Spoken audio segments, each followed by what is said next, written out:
হত্যাকাণ্ড নিষিদ্ধ এবং হত্যাকাণ্ড বন্ধ করার জন্য আল্লাহ পাক শাস্তি হিসেবে ঘোষণা দিচ্ছেন, কেউ যদি পৃথিবীতে হত্যাকাণ্ড সংঘটিত করায় তাহলে এর বিপরীতে তাকেও হত্যা করা হবে, যেটাকে কিসাস বলা হয়। যেমন কোরআন শরীফে সূরা বাকারার মধ্যে আসছে, আল্লাহ পাক বলেন, ইয়া আইয়ুহাল্লাযীনা আমানু কুতিবা আলাইকুমুল কিসাসু ফিল কাতলা আল হুররু বিল হুরর ওয়াল আবদু বিল আবদি ওয়াল উনসা বিল উনসা। এই আয়াতে কারিমা থেকে স্পষ্ট হয়, কেউ যদি হত্যাকাণ্ডে জড়িয়ে পড়ে তাহলে ওই লোককেও হত্যা করা হবে। সে যদি স্বাধীন হয় তাহলে স্বাধীনের বিপরীতে স্বাধীনকে, গোলামের বিপরীতে গোলামকে, নারীর বিপরীতে নারীকে, এক কথায় হত্যাকাণ্ডের বিপরীতে জানের বদলা জান দেওয়া হবে। এছাড়াও আল্লাহ সুবহানাহু ওয়া তাআলা কালামুল্লাহের মধ্যে দুনিয়াবী শাস্তি তো সূরা বাকারা বর্ণনা করলেন, আখিরাতের শাস্তির ব্যাপারে সূরা নিসার মধ্যে আসছে 93 নম্বর আয়াত। আল্লাহ পাক বলেন, ওয়া মান ইয়াকতুল মুমিনাম মুতাআম্মিদান ফাজাযাউহু জাহান্নাম খালিদান ফিহা ওয়া গদিবাল্লাহু আলাইহি ওয়া লা'নাহু ওয়া আ'আদ্দা লাহু আযাবান আযীমা। আল্লাহ সুবহানাহু ওয়া তাআলা স্পষ্ট বলছেন, কেউ যদি ইচ্ছাকৃতভাবে কোনো মুমিনকে হত্যা করে তাহলে তার প্রতিদান হলো, শাস্তি হলো, সে জাহান্নামে যাবে, স্থায়ীভাবে থাকবে। আল্লাহ তার উপর রাগ হন, তার উপর লানত করেন, তার জন্য কঠোর শাস্তি রয়েছে।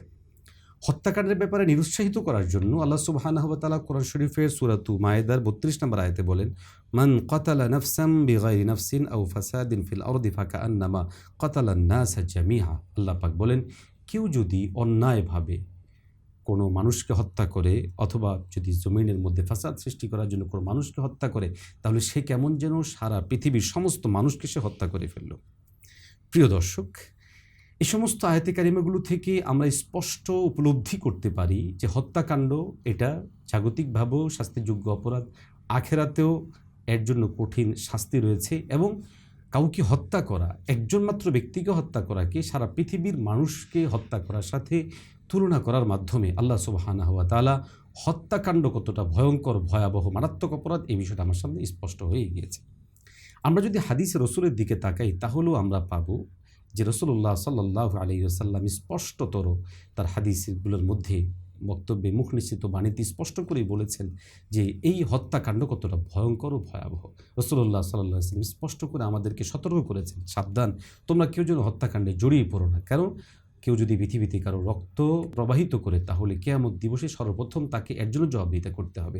যেমন সহিহ বুখারী শরীফের হাদিসের মধ্যে আসছে, রাসূলুল্লাহ সাল্লাল্লাহু আলাইহি ওয়াসাল্লাম বলেন, আউয়ালু মা ইউকদা বাইনান নাসি ফিদ দিমাই, যে সর্বপ্রথম মানুষের মধ্যে যে বিষয়ে রায় ফায়সালা দেওয়া হবে সেটা হচ্ছে মানুষের রক্ত নিয়ে, হত্যাকাণ্ডের বিষয়। কেউ যদি কাউকে হত্যা করে এর জন্য তাকে অবশ্যই জবাবদিহিতা করতে হবে।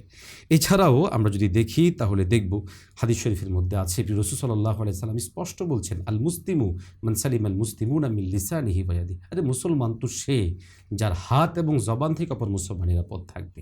এখান থেকে স্পষ্ট হয় যে হত্যাকাণ্ডের ব্যাপারে কতটা অনুৎসাহিত করা হচ্ছে। এছাড়াও আমরা যদি দেখি তাহলে দেখব তিরমিজি শরীফের হাদিসের মধ্যে আসছে, রাসূলুল্লাহ সাল্লাল্লাহু আলাইহি ওয়াসাল্লাম স্পষ্ট বলেন, লা জাওয়ালুদ দুনিয়া আহওয়ানু আলাল্লাহি মিন কতলি রাজুলিন মুসলিমিন, যে একজন মুসলমানকে হত্যা করা এটা এত ভয়াবহ যে সারা পৃথিবী যদি ধ্বংস হয়ে যায়, সারা পৃথিবী ধ্বংস হওয়াটাও এত ভয়ঙ্কর না যতটা ভয়ঙ্কর ভয়াবহ হলো একজন মুসলমান সে হত্যার শিকার হওয়া, একজন মুসলমানকে কেউ খুন করে ফেলা। এছাড়া হযরত আনাস রাদিয়াল্লাহু তাআলা আনহু হাদিস শরীফের মধ্যে স্পষ্ট করে বলেন যে কাবিরার সমূহ থেকে উল্লেখযোগ্য কাবিরা হলো কতলুন নাফসি, কোনো মানুষকে হত্যা করা। সহিহ বুখারী শরীফের হাদিস নম্বর 6871। হযরত আব্দুল্লাহ ইবনে আব্বাস রাদিয়াল্লাহু তাআলা আনহু এক লম্বা হাদিস বর্ণিত হয়েছে, সেখানে তিনি বলেন যে আজকে যারা পৃথিবীতে ভাবে যে আমি কাউকে হত্যা করেছি আর বেঁচে গিয়েছি, অসম্ভব। হযরত ইবনে আব্বাস বলেন যে ইয়াজিউল মাকতুল বিল কাতিল, হত্যার শিকার ব্যক্তি হত্যাকারীকে ধরে নিয়ে আসবে, এমত অবস্থায় তাকে যেভাবে খুন করেছিল, তার রক্ত প্রবাহিত করেছিল, তার হাতে আঘাত করেছে, মাথায় আঘাত করেছে, পিঠে আঘাত করেছে, অথবা যেখানে আঘাত করুক ওই রক্তগুলো প্রবাহিত হওয়া অবস্থায় সে ওই কাতিলকে নিয়ে আল্লাহ সুবহানাহু ওয়া তাআলার কাছে যাবে এবং মহান রবের কাছে গিয়ে বলবে যে ইয়া রব্বি, হে রব, এই লোক আমাকে হত্যা করেছে। তো এখান থেকে স্পষ্ট হয় যে হত্যাকারীরা যদিও ভাবে যে আমরা তো মেরে ফেলেছি, কেউ দেখেনি অথবা পৃথিবীতে আমাদেরকে কেউ ধরতে পারেনি, কিন্তু কিয়ামত দিবসে আল্লাহ পাক তাদেরকে কোনো দিন ছাড়বেন না। হাদিস শরীফের মধ্যে আরও আসছে, রাসূলুল্লাহ সাল্লাল্লাহু আলাইহি ওয়াসাল্লাম স্পষ্ট বলেন, ইন্না মিন ওয়ারাতাতিল উমুর আল্লাতী লা মাখরাজা, এমন একটা কাজ আছে, এমন একটা ঝামেলা, যে ঝামেলা থেকে কেউ বের হতে পারবে না, লিমান আওকা নাফসাহু ফিহা, কেউ যদি এটাকে নিজেকে জড়িয়ে নেয় সেখান থেকে, সেটা হলো সাফকুদ্দামিল হারামি বিগাইরি হিল্লিহি, যে কেউ হারাম কাজের মধ্যে, হারাম অন্যায়ভাবে কারো রক্ত প্রবাহিত করা। সহিহ বুখারী শরীফ হাদিস নম্বর 6863। রাসূলুল্লাহ সাল্লাল্লাহু আলাইহি ওয়াসাল্লাম হাদিস শরীফের মধ্যে আরও বলেন, লাউ আন্না আহলাস সামাই ও আহলাল আরদ ইশতারাকু ফি দামিন মুমিনিন, আসমান জমিনের সবাই মিলেও যদি কোনো একজন মানুষকে হত্যার মধ্যে যুক্ত হয়, আল্লাহ সুবহানাহু ওয়া তাআলা তাদের সবগুলোকে মুখ থুবড়ে জাহান্নামে দিবেন। তিরমিজি শরীফে 1398 নম্বর হাদিসের মধ্যে আসছে। প্রিয় দর্শক, এই সমস্ত হাদিস থেকে স্পষ্ট হয় যে একজন মানুষকে হত্যা করা এটা ভয়ঙ্কর, ভয়াবহ, মারাত্মক। হাদিস শরীফের মধ্যে রাসূলুল্লাহ সাল্লাল্লাহু আলাইহি ওয়াসাল্লাম আরও বলেন, সিবাবুল মুসলিমি ফুসুকুন ওয়া কিতালুহু কুফরুন। সহিহ বুখারী শরীফ 48 নম্বর হাদিস, যে কোনো মুসলমানকে হত্যা করা সেটা সুস্পষ্ট কুফরি। অতএব স্বেচ্ছায় সজ্ঞানে কখনোই কেউ অপর মানুষকে, অপর মুসলমানকে কখনোই সে হত্যা করতে পারে না। যদি কেউ হত্যা করে তাহলে অবশ্যই তাকে আল্লাহর আদালতে তাকে দাঁড়াতে হবে।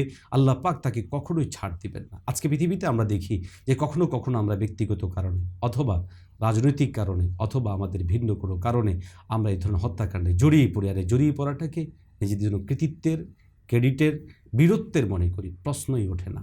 অন্যায়ভাবে যে এক বিন্দু পরিমাণ রক্ত প্রবাহিত করবে, এক বিন্দু রক্তের হিসাব দিতে হবে। অন্যায়ভাবে কেউ যদি কারো হাতে আঘাত করে তাহলে অবশ্যই পৃথিবীতে এটারও শাস্তি রয়েছে। যদি কখনো এই শাস্তির সম্মুখীন নাও হয়, কিন্তু আখেরাতে হবে।